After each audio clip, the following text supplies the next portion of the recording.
Welcome back to this special edition of Black Enterprise Business Report. Joining us in studio to help us understand how the government bailout plan will help or hurt small business is Dr. William Spriggs, chair of the economics department at Howard University, and Black Enterprise editor-in-chief Derek Dingle. Welcome to you both. Thank you. And Dr. Spriggs, let me just start with you. In this climate, what strategic advice would you give small business owners? Well, two. One, they should anticipate this is going to be a fairly severe downturn and last longer than what they experienced in 2001. And the other is they better get involved politically because they need to get a bailout plan for themselves. The interesting point, and Derek, you could probably add to this, is that there's been some reports saying that this recession could only last for possibly 2 years. Well, I think the major challenges that businesses are facing is the tightened credit, and financing is very limited. For example, 65% of domestic banks have tightened their lending standards, and of those, 70% charge more for loans. The SBA's guaranteed loan program, that has dropped 30% in the last year. So it's tougher for businesses to get that financing in order to meet payroll. Grow their companies, and as well as complete jobs. So they have to be more nimble.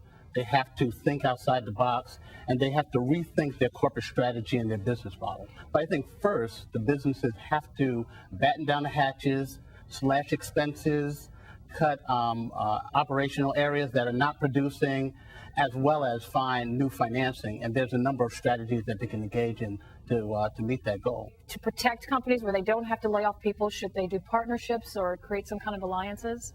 Well, operational expense could also mean being very careful about your inventory. One of the big reasons for needing the working capital is that you are trying to manage cash flow between building up inventory and selling it. So you want to watch how you are building up your inventory, manage it more carefully.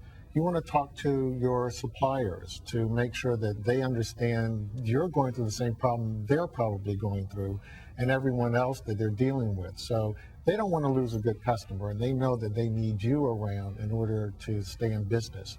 So you have to work with them as well as working with your employees. You want to try and hold on to the ones who are really good. There are going to be some people available in the current labor market, and you should keep your eye out. Because as you grow and come out of this, you want to make sure you have people who can position you to do an even better job. So it's not necessarily getting rid of people, it's just thinking about your expenses in a far more careful way. So when you say part of it is renegotiation, renegotiating with your landlord to get a better deal on your lease, renegotiating with your customers so that they can pay you sooner if they're in that position, renegotiating with your suppliers so that they can wait longer for their payments, say from 30 days to 45 days. All that goes to helping buoy your company and position you for the future. Exactly, because everyone is going through this at the same time. This is a problem of the economy.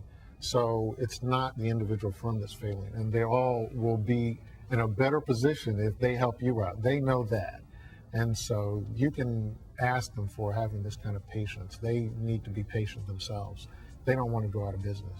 Well, Dr. Spriggs, thank you for your advice, and Derek Dingle as well. We're glad to have you back as always. And for more information on how you and your business can benefit from the bailout plan, log on to our website, blackenterprise.com, as well as the November issue of Black Enterprise Magazine.